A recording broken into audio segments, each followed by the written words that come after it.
Congress BJP ನಡುವೆ ಹಗರಣಗಳ ತನಿಖೆಯ war ಜೋರಾಗ್ತಾ ಇದೆ. ಮೂಡ ಅಕ್ರಮ ಕೆಣಕಿದ ವಿಪಕ್ಷಗಳಿಗೆ ಕಾಂಗ್ರೆಸ್ ಕೌಂಟರ್ ಕೊಡ್ತಾ ಇದೆ. ಬಿಜೆಪಿ ಅವಧಿಯ ಹಗರಣಗಳ ತನಿಖೆ ಚುರುಕುಗೊಳಿಸಿದ ಸರ್ಕಾರ. ಕ್ಯಾಬಿನೆಟ್ ಸಭೆಯಲ್ಲಿ ಹಗರಣಗಳ ತನಿಖೆ ಬಗ್ಗೆ ಚರ್ಚೆ ಆಗ್ತಾ ಇದೆ.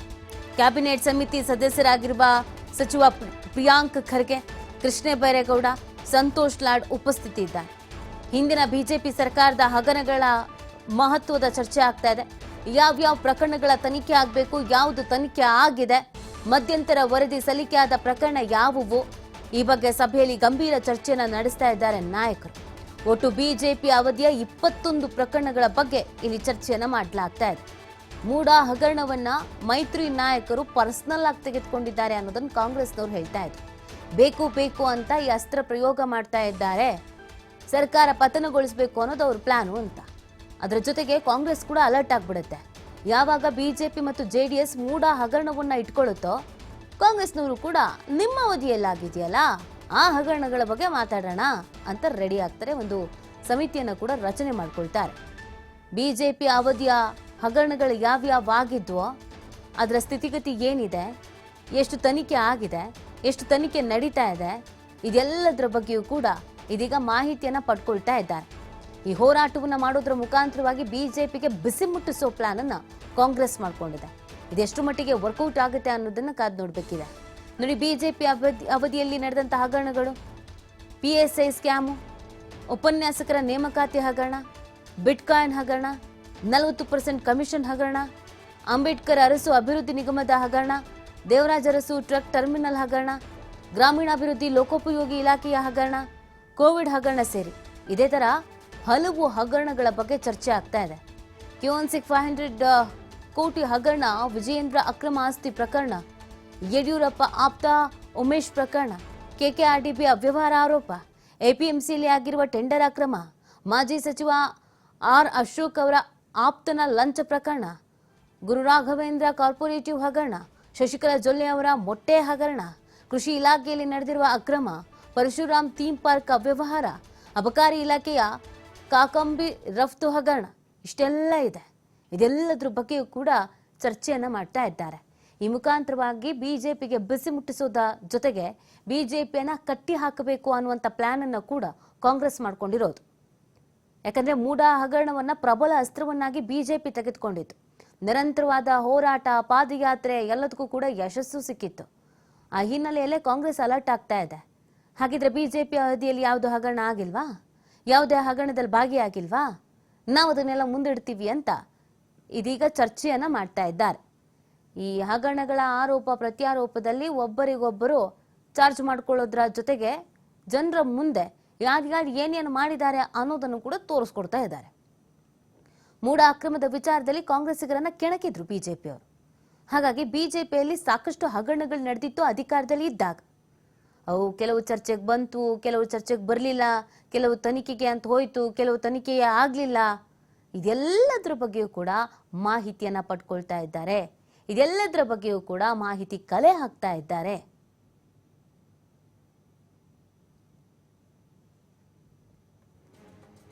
ಹಾಗಿದ್ರೆ ಯಾವ್ಯಾವ ಹಗರಣಗಳು ನಡೆದಿತ್ತು, ಯಾವ್ಯಾವ ಹಗರಣಗಳ ವಿಚಾರ ಈಗ ಚರ್ಚೆಗೆ ಬರ್ತಾ ಇದೆ, ಮುನ್ನೆಲೆಗೆ ಬರ್ತಾ ಇದೆ ಅನ್ನೋದನ್ನ ನಾವು ನೋಡೋದಾದ್ರೆ, ನೋಡಿ, ಬಿಜೆಪಿಯ ಅವಧಿಯಲ್ಲಿ ನಡೆದಂತ ಹಗರಣಗಳು: PSI ಸ್ಕ್ಯಾಮು, ಉಪನ್ಯಾಸಕರ ನೇಮಕಾತಿಯ ಹಗರಣ, ಅದರ ಜೊತೆಗೆ ಬಿಟ್ಕಾಯಿನ್ ಹಗರಣ.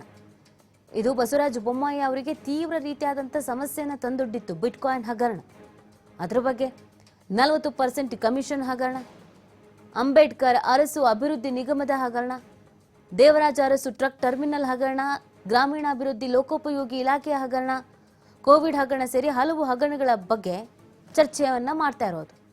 ಕ್ಯೂನ್ಸಿಕ್ 500 ಕೋಟಿ ಹಗರಣ, ವಿಜಯೇಂದ್ರ ಅಕ್ರಮ ಆಸ್ತಿ ಪ್ರಕರಣ, ಯಡಿಯೂರಪ್ಪ ಆಪ್ತ ಉಮೇಶ್ ಪ್ರಕರಣ, KKRDB ಅವ್ಯವಹಾರ ಆರೋಪ, APMCಯಲ್ಲಿ ಆಗಿರುವ ಟೆಂಡರ್ ಅಕ್ರಮ, ಮಾಜಿ ಸಚಿವ R ಅಶೋಕ್ ಆಪ್ತನ ಲಂಚ ಪ್ರಕರಣ, ಗುರು ರಾಘವೇಂದ್ರ ಕಾರ್ಪೊರೇಟಿವ್ ಹಗರಣ, ಶಶಿಕಲಾ ಜೊಲ್ಲೆ ಅವರ ಮೊಟ್ಟೆ ಹಗರಣ, ಕೃಷಿ ಇಲಾಖೆಯಲ್ಲಿ ನಡೆದಿರುವ ಅಕ್ರಮ, ಪರಶುರಾಮ ಥೀಮ್ ಪಾರ್ಕ್ ಅವ್ಯವಹಾರ, ಅಬಕಾರಿ ಇಲಾಖೆಯ ಕಾಕಂಬಿ ರಫ್ತು ಹಗರಣ, ಇಷ್ಟೆಲ್ಲದರ ಬಗ್ಗೆಯೂ ಕೂಡ ಇದೀಗ ಚರ್ಚೆಗೆ ಮುಂದಾಗಿರೋದು. ಈ ಮುಖಾಂತರವಾಗಿ ಬಿಜೆಪಿಗೆ ಕೌಂಟರ್ ಕೊಡೋದಕ್ಕೆ ಕಾಂಗ್ರೆಸ್ ಮುಂದಾಗ್ತಾ ಇದೆ. ಈ ಬಗ್ಗೆ ಮತ್ತಷ್ಟು ಮಾಹಿತಿಯನ್ನು ನೀಡ್ತಾರೆ ನಮ್ಮ ಪ್ರತಿನಿಧಿ ಶಿವಕುಮಾರ್ ಜೋಹಳ್ಳಿ ಲೈವ್ ನಲ್ಲಿ ಜಾಯ್ನ್ ಆಗ್ತಾ ಇದ್ದಾರೆ. ಬಿಜೆಪಿ ಮತ್ತು ಜೆಡಿಎಸ್ ಪ್ರಬಲವಾಗಿ ಪ್ರಯೋಗ ಮಾಡಿತ್ತು. ಇದು ಕಾಂಗ್ರೆಸ್ಗೆ ಸಂಕಷ್ಟ, ಮುಜುಗರ ಎಲ್ಲವನ್ನ ತಂದೊಡ್ಡಿತ್ತು. ಇನ್ನೂ ಅದರಿಂದ ಆಚೆ ಬಂದಿಲ್ಲ. ಇದರ ಬೆನ್ನಲ್ಲೇ ರಿವೆಂಜ್ ತೀರಿಸಿಕೊಳ್ಳೋದಕ್ಕೆ ಕಾಂಗ್ರೆಸ್ ಮಾಡಿರುವಂತಹ ಈ ಪ್ಲಾನ್ ಅಂದ್ರೆ ಬಿಜೆಪಿಯ ಕಾಲದಲ್ಲಿ ಏನೇನಾಗಿತ್ತೋ ಅದನ್ನೆಲ್ಲವನ್ನ ಚರ್ಚೆಗೆ ತರೋದು. ಸೊ ಇದು ಎಷ್ಟರ ಮಟ್ಟಿಗೆ ವರ್ಕೌಟ್ ಆಗಬಹುದು, ಕಾಂಗ್ರೆಸ್ಗೆ ಪ್ಲಸ್ ಪಾಯಿಂಟ್ ಆಗಬಹುದು ಮತ್ತು ಬಿಜೆಪಿಗೆ ಸಂದಿಗ್ಧ ಪರಿಸ್ಥಿತಿಯನ್ನ ತಂದಿಡಬಹುದು ಅಂತ.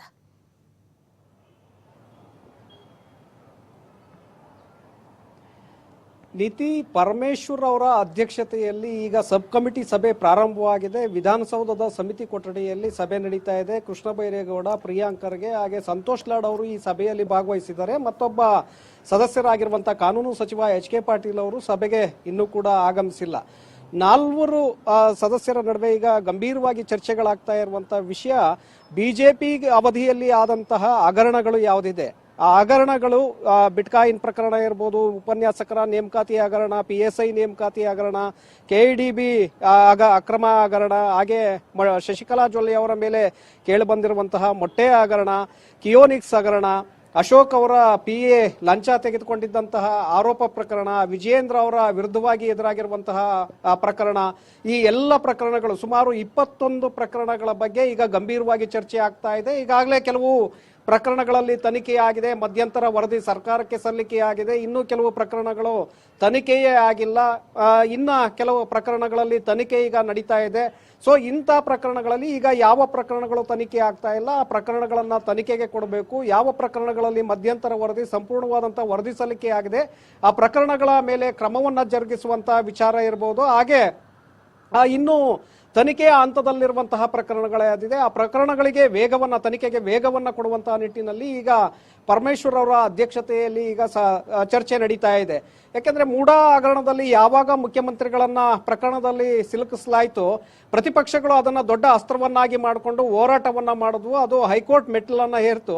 ಹಾಗಾಗಿ ಸರ್ಕಾರ ಕೂಡ ಬಿಜೆಪಿ ಸರ್ಕಾರದ ಹಗರಣಗಳನ್ನ ಮುನ್ನೆಲೆಗೆ ತರುವ ಮೂಲಕ ಬಿಜೆಪಿ ನಾಯಕರ ಬಾಯಿ ಮುಚ್ಚಿಸಬೇಕು ಅನ್ನುವಂತ ನಿಟ್ಟಿನಲ್ಲಿ ಈ ಒಂದು ಪ್ರಯತ್ನಗಳನ್ನ ಮಾಡ್ತಾ ಇದೆ. ಕಳೆದ 1 ತಿಂಗಳಿಂದಲೂ ಕೂಡ ಬಿಜೆಪಿಯ ಹಗರಣಗಳನ್ನ ಪಟ್ಟಿ ಮಾಡುವಂತ ಒಂದು ಪ್ರಯತ್ನವನ್ನ ಮಾಡಿತ್ತು. ಈಗ 21 ಪ್ರಕರಣಗಳ ಬಗ್ಗೆ ಈಗ ಗಂಭೀರವಾಗಿ ಚಿಂತನೆಯನ್ನ ಮಾಡ್ತಾ ಇದೆ. ಈಗ ಯಾಕೆಂದ್ರೆ ಇವನ್ನ ಲಾಜಿಕಲ್ ಎಂಡ್ಗೆ ತೆಗೆದುಕೊಂಡು ಹೋಗಬೇಕು. ನಾವು ಲಾಜಿಕಲ್ ಎಂಡ್ಗೆ ತೆಗೆದುಕೊಂಡು ಹೋಗಿದ್ದೆ ಆದ್ರೆ, ತಪ್ಪಿತಸ್ಥರಿಗೆ ಇಲ್ಲಿ ಶಿಕ್ಷೆಯನ್ನ ಕೊಡಿಸಿದ್ದೇ ಆದ್ರೆ ಆಗ ನಮ್ಮ ಸರ್ಕಾರಕ್ಕೂ ಕೂಡ ಕ್ರೆಡಿಟ್ ಬರುತ್ತೆ, ಜೊತೆಗೆ ಪ್ರತಿಪಕ್ಷಗಳ ಬಾಯಿಯನ್ನು ಮುಚ್ಚಿಸಬಹುದು ಅನ್ನುವಂತ ಲೆಕ್ಕಾಚಾರ ಇದರ ಹಿಂದೆ ಇದೆ.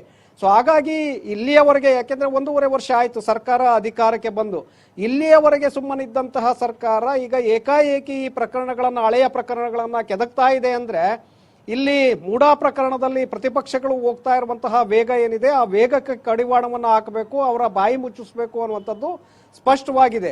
ಸೊ ಆ ಕಾರಣಕ್ಕೆ ಸಭೆಯಲ್ಲಿ ಚರ್ಚೆಗಳಾಗ್ತಾ ಇದೆ. ಸಭೆಯ ನಂತರ ಯಾವ ಪ್ರಕರಣಗಳನ್ನ ಈಗ ತನಿಖೆಗೆ ಕೊಡ್ತಾರೆ ಮತ್ತೆ ಯಾವ ಪ್ರಕರಣಗಳಲ್ಲಿ ಶಿಕ್ಷೆಯನ್ನ ಕ್ರಮವನ್ನ ಜರುಗಿಸಬಹುದು ಅನ್ನುವಂಥದ್ದು ಮಾಹಿತಿ ಸಿಗುತ್ತೆ. ನೀತಿ, ಓಕೆ, ಥ್ಯಾಂಕ್ ಯು ಶಿವ, ತಮ್ಮ ಡೀಟೇಲ್ಸ್ಗಾಗಿ.